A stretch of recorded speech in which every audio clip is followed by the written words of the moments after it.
Good morning बच्चों। Class 9 physics chapter 3 part 2। Part 1 में हम लोग गुरुत्वाकर्षण बल, गुरुत्वाकर्षण, गुरुत्व बल के बारे में काफ़ी डिटेल से समझे थे, पढ़े थे और बताया भी था कि अगले वीडियो में आपको परिभाषा मिलेगी। तो परिभाषा यहाँ लिख दी गई है।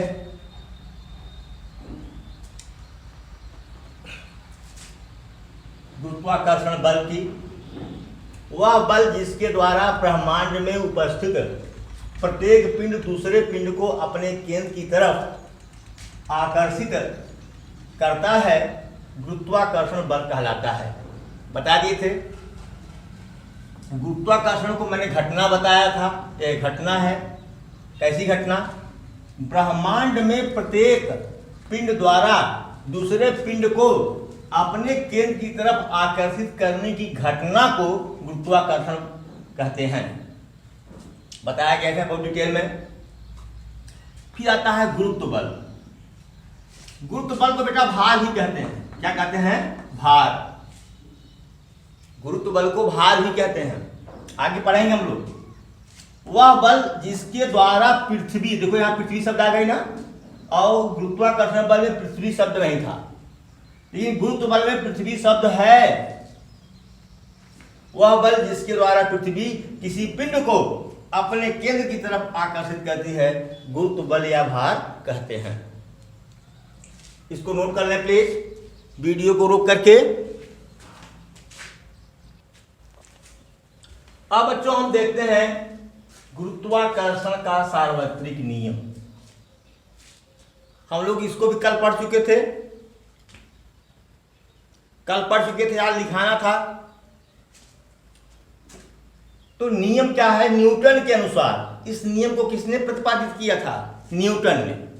न्यूटन के अनुसार ब्रह्मांड में प्रत्येक दो पिंडों के बीच लगने वाला गुरुत्वाकर्षण बल पिंडों के द्रव्यमानों के गुणनफल के अनुक्रमानुपाती तथा उनके केंद्रों के बीच की दूरी के वर्ग के व्युत्क्रमानुपाती होता है। कल हम लोग पढ़ लिए थे इसको। आज फेर करेंगे, फेर वर्क होगा। रफ वर्क तो कल हो गया था। रफ वर्क मतलब कि समझने के लिए कल हम लोग समझ लिए थे। आज आप लोग इसको अपने नोटबुक पर उतारेंगे। कल उतारने के लिए नहीं कहा था, केवल समझने के लिए कहा था। तो माना क्या है? M1 व M2 द्रव्यमान के दो पिंड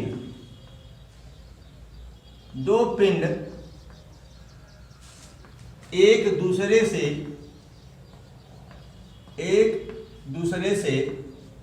स्मॉल r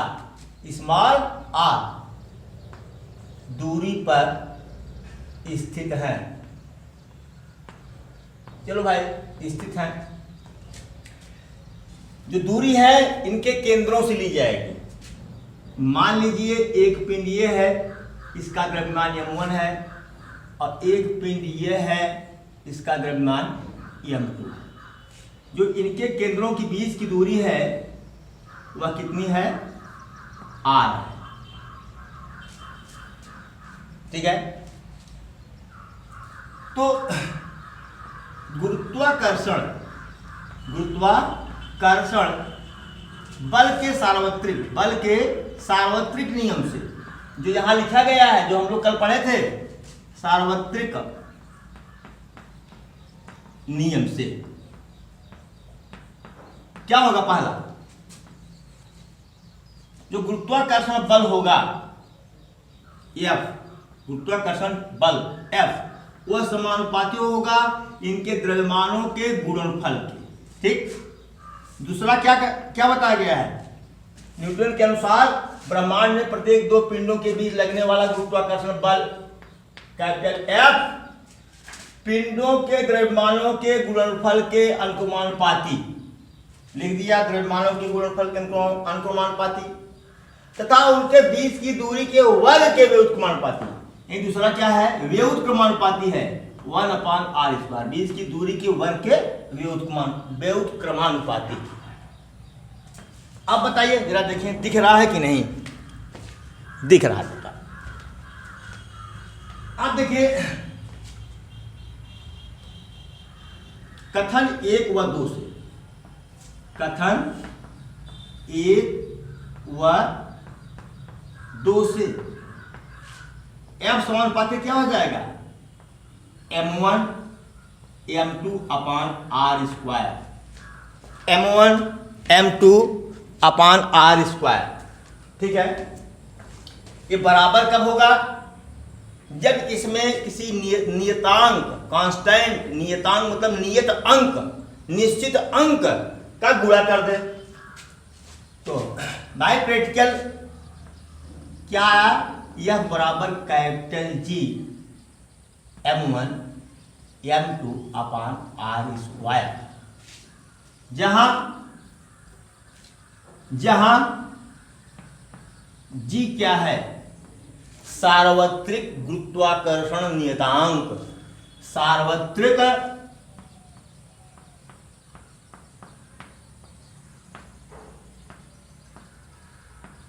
गुरुत्वाकर्षण नियतांक। ठीक है, और G बराबर होता है क्या, 6.67 गुणे 10⁻11 न्यूटन में पता नहीं क्या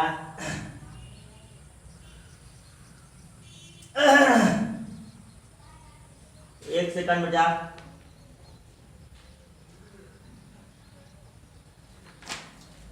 न्यूटन में बड़ा होगा, न्यूटन मीटर स्क्वायर बटे किग्रा स्क्वायर,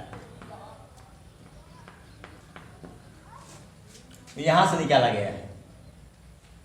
इसे G बराबर क्या हो जाएगा, क्रॉस मल्टीप्लाई करो, r², इसका मल्टीप्लाई इसमें बटे m1 m2। जरा देखो पहले, F का मात्रक न्यूटन, R का मात्रक मीटर, न्यूटन मीटर स्क्वायर किग्रा गुणे किग्रा बटे किग्रा स्क्वायर, यहां से हमने निकाला है। इसको बेटा नोट कर लीजिए। फिर हम आगे देखते हैं कुछ और नया। सार्वत्रिक गुरुत्वाकर्षण नियतांक की परिभाषा, फार्मूला बता दिया था कि G बराबर F r² m1 m2। अगर R बराबर 1 मीटर ले लें और m1 m2 का मान 1 किलोग्राम ले लें, R बराबर 1 मीटर और m1 बराबर m2 बराबर 1 किलोग्राम, तो G बराबर क्या हो जाएगा बेटा, F इंटू 1 का स्क्वायर अपॉन 1 इंटू 1, यानी G बराबर क्या हो जाएगा, F। G बराबर या परिभाषा क्या हो गई बेटा, यानी एकांक द्रव्यमान के या एकांक दूरी पर रखे, जरा देखो पहले ऐसे, ये m1 है, ये m2 है, 1 kg 1 kg, अब बीच की दूरी कितनी है, 1 मीटर। ठीक है, एकांक दूरी पर रखे एकांक द्रव्यमानों के बीच लगने वाले बल को क्या कहते हैं, सार्वत्रिक गुरुत्वाकर्षण नियतांक कहते हैं। परिभाषा ऐसे ही बनाई जाती है। ठीक है, तो लिखो क्या, अर्थात एकांक दूरी पर रखे एकांक द्रव्यमान के दो पिंडों के बीच लगने वाला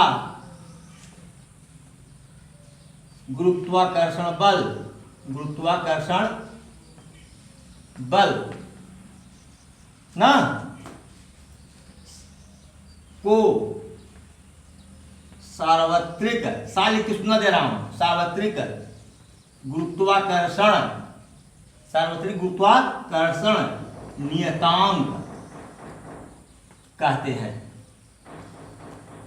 अब समझ सकते हो कि जी का मान कैसे आया। एकांक द्रव्यमान का दो पिंड ले लिया, उसके बीच 1 मीटर की दूरी पर रखा हमने, उन्हें एक मीटर की दूरी पर रखा। उनके केंद्रों के बीच की दूरी कितनी है? 1 मीटर। तो लगने वाले बल की गणना किया, तो लगने वाले बल गणना किया, कितना आया? जी बराबर 6.67 गुणे 10⁻11 न्यूटन।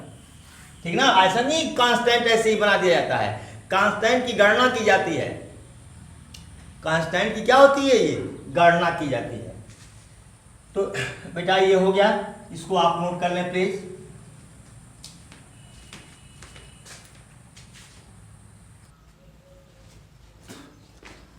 अब बच्चों हम देखते हैं केपलर के ग्रहीय गति संबंधी नियम। केपलर के, देखो भाई यहां तो वही गड़बड़ कर दिए हैं हमारे मास्टर साहब। ये अभी बोलूंगा तो आवाज ही नहीं सुनाई देगी। चलिए ठीक है। प्रथम नियम क्या है? प्रत्येक ग्रह सूर्य के चारों ओर दीर्घ वृत्ताकार कक्षा में घूमता है। जरा जानते हैं, तारे के चारों ओर परिक्रमा करने वाला, घूमने वाला पिंड ग्रह कहलाता है। ग्रह, और ग्रह का परिक्रमा करने वाला पिंड उपग्रह कहलाता है। तो जो ग्रह है, जैसे अब 9 ग्रह हम लोगों के पाठ्यक्रम में था, ठीक है। अब प्लूटो को 52 ग्रह साबित कर दिए, उसको हटा दिए। अब 8 ही ग्रह हैं। तो 8 के 8 ग्रह क्या करते हैं? सूर्य का चक्कर लगाते हैं। सूर्य एक तारा है। सूर्य क्या है? एक तारा है। ऐसे तमाम तारे हैं, सभी तारों के पास ग्रह है, ठीक है। तो ये जो ग्रह हैं सूर्य का चक्कर लगाते हैं, कैसी कक्षा में? दीर्घ वृत्ताकार। ये देखो दीर्घ वृत्ताकार कक्षा या अंडाकार। अब वृत्ताकार, वृत्त तो आप लोग समझ ही रहे हैं, वृत्त तो ऐसा होता है। ये दीर्घ वृत्ताकार, थोड़ा वृत्त चपटा हो गया है। और क्या कह रहा है? और सूर्य इसके फोकस पर होता है। फोकस कहाँ? मतलब ये दीर्घ अक्ष है, देख रहे हो, ये लघु अक्ष है। दीर्घ वृत्ताकार में 2 अक्ष होते हैं, एक दीर्घ अक्ष, एक लघु अक्ष। इसका फोकस कहाँ होगा? इसके दीर्घ अक्ष पर होगा। तो सूर्य कहाँ स्थित होगा? कहाँ स्थित होगा सूर्य? इसके फोकस पर। पहला नियम तो यह है कि प्रत्येक ग्रह सूर्य के चारों ओर दीर्घ वृत्ताकार कक्षा में घूमता है तथा सूर्य इसके फोकस पर स्थित होता है। फोकस कहाँ होगा? दीर्घ अक्ष पर, ठीक है। दूसरा नियम है, सूर्य तथा ग्रह को मिलाने वाली रेखा समान समय में समान क्षेत्रफल तय करती है। देखो भाई, ये सूर्य है, ये ग्रह है, ठीक है। मान लीजिए यह ग्रह 1 माह में ए से बी तक गई, तो कितना क्षेत्रफल पार की? इतना, ठीक है। ध्यान देना, जब ग्रह सूर्य से दूर होता है तो इसकी चाल कम होती है। इसकी चाल क्या होती है? कम होती है। इसलिए ए से बी तक है 1 महीने में। लेकिन जब यही ग्रह आपका सूर्य से नजदीक होता है तो इसकी चाल बढ़ जाती है। देखो ये 1 माह में सी से डी तक आया। सी से कहां तक आया? डी तक। देखो ये इतना है और ये काफी है। ये तो ये जो क्षेत्रफल होगा, ये वाला क्षेत्रफल, ये मान लीजिए यस है, तो क्षेत्रफल एरिया कहते हैं इसको, सी एस डी ना, सी एस डी का जो एरिया है वह किसके इक्वल होगा? ASB की, ASB की।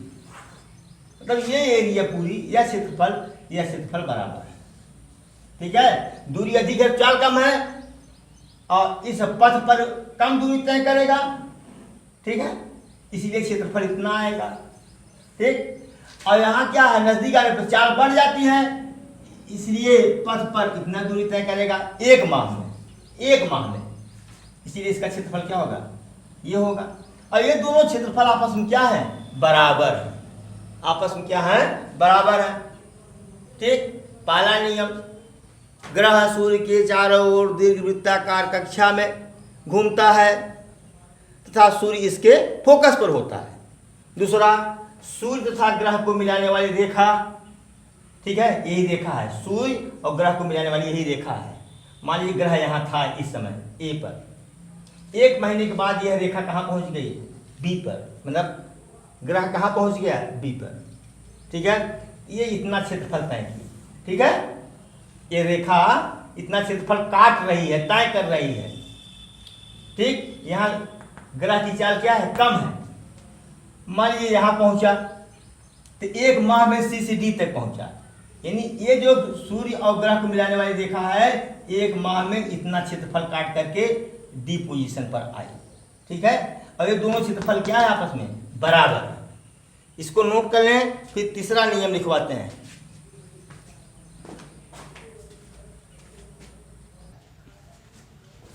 तीसरा नियम है, तृतीय नियम, किसी ग्रह के परिक्रमण काल का वर्ग, यानी T घाते कैपिटल 2, सॉरी कैपिटल T घाते 2।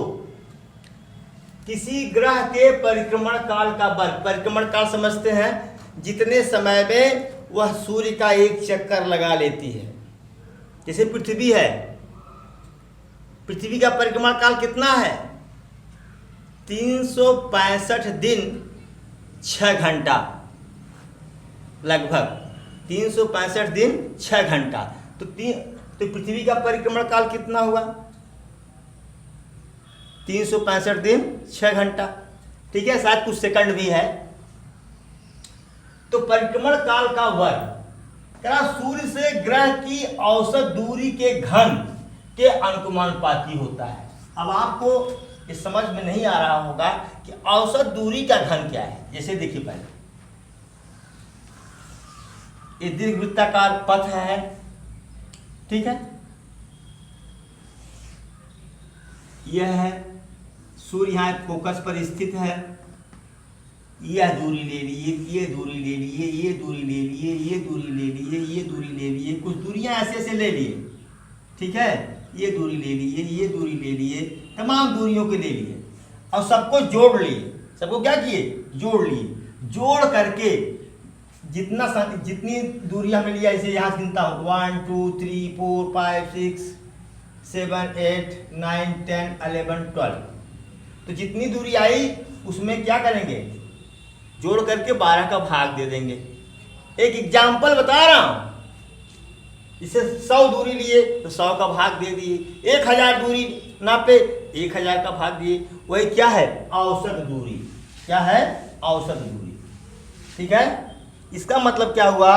ये करा परिक्रमण काल का वर्ग सूर्य तथा ग्रह के बीच की औसत दूरी के तृतीय घात, दूरी का घन मतलब तृतीय घात के अनुमानुपाती होता है। इसका मतलब क्या हुआ कि अगर हम ये t² बराबर नियतांक, क्या किसी नियतांक का गुणा कर दिया हमने, बराबर t³ यानी r³ नियतांक गुणे r³ यानी t² बटे r³ बराबर नियतांक। अब आप कहेंगे सर इस नियतांक का मान क्या है? हम नहीं बता पाएंगे। इसलिए नहीं बता पाएंगे, जैसे सूर्य है, सूर्य के चारों तरफ 8 ग्रह चक्कर लगा रहे हैं। कितने? 8 ग्रह चक्कर लगा रहे हैं। तो सबके लिए t का मान अलग होगा और r का मान अलग होगा। हर ग्रह के लिए t और r का मान क्या होगा? अलग अलग होगा। तो टी स्क्वायर बटे आर क्यूब का मान क्या होगा, अलग अलग होगा। इसलिए इस नियतांक को हम यहाँ नहीं बता रहे हैं, पढ़े ही नहीं तो बताएंगे क्या। ठीक है, इसे पृथ्वी और सूर्य के लिए कुछ और है, ठीक है, बुध और सूर्य के लिए कुछ और है, सोम और सूर्य के लिए कुछ और है, मंगल और सूर्य के लिए कुछ और है। ठीक है, तो ग्रह और सूर्य की 8 ग्रह हैं तो दूरियां अलग अलग हैं, सबका परिक्रमण काल अलग अलग है, इसलिए ये नियतांक का मान हम नहीं लिख सकते। ठीक है, इतना जानता हूं, चाहे जो ग्रह हो, चाहे 8 में से चाहे जो ग्रह हो, उसके परिक्रमण काल का वर्ग ले लीजिए, ठीक है, और आर क्यूब का वर्ग ले लीजिए, उसमें एक नियत अंक ही आएगा, एक नियत अंक ही आएगा, चाहे कोई भी ग्रह ले लीजिए। ठीक है, अब ये नियत अंक मैं किताब में तो नहीं पाया, लेकिन ये है कि ये अंक नियत होना चाहिए। ये अंक क्या होगा, अलग अलग नहीं होगा नियतांक, सॉरी अलग अलग नियतांक नहीं होगा, चाहे कोई भी ग्रह ले लीजिए, चाहे कोई भी सूर्य मतलब कोई भी ग्रह ले लीजिए, उसके आवर्तकाल का वर्ग और औसत दूरी के घन का जो अनुपात होगा वह एक नियत अंक होगा, वह एक नियत अंक होगा। मतलब कहने का कि कोई भी ग्रह लीजिए, चाहे सोम ले लीजिए, चाहे मंगल ले लीजिए, चाहे बुध ले लीजिए, कोई भी, शुक्र ले लीजिए, शनि ले लीजिए, कुछ भी ले लीजिए, सबके परिक्रमण काल का वर्ग निकालिए और औसत दूरी का घन निकालिए, उसका अनुपात ले लीजिए, एक नियत अंक ही आएगा। ठीक है, वो कितना होगा किताब में नहीं दिया गया, मैं बता भी नहीं पाऊंगा। ठीक है बेटा, इस तरह से आपका आज का ये वीडियो यहीं रोकता हूँ, और आप लोगों को वीडियो देखने के लिए बहुत बहुत धन्यवाद। नोट्स ज़रूर बनाएं, उसको लिखें ज़रूर, नहीं लिखेंगे पश्चाताप करेंगे, क्योंकि स्कूल खुलने की कोई संभावना है नहीं, अभी तो 30 तारीख तक बढ़ा दिए, 21 को खुलने वाला था। अब आप आएंगे तो मैं शुरू से तो नहीं पढ़ाऊँगा, जहाँ तक पढ़ा चुका हूँ वहाँ तक पढ़ा चुका हूँ, उसके आगे चलूँगा। आपके पास मोबाइल नहीं है, दूसरे से लीजिए, पड़ोसी से ले लीजिए, आपके किसी दोस्त के पास है उसके यहाँ चले जाइए, बैठ के पढ़िए, जैसे भी हो सके। अगर आप घर में 3 लोग हैं, मोबाइल एक है, तो समय सीमा निर्धारित करिए कि इतने बजे से इतने बजे तक हम, इतने बजे से इतने बजे तक वो। अगर नेटवर्क समस्या है तो रात को डाउनलोड कर लीजिए, ठीक है, रात को डाउनलोड कर लेंगे तो सुबह नेटवर्क की ज़रूरत ही नहीं पड़ेगी, दोपहर में नेटवर्क की ज़रूरत ही नहीं पड़ेगी, जिसको जो पढ़ना है वो अपना अपना डाउनलोड कर ले। ठीक है, थैंक यू सो मच।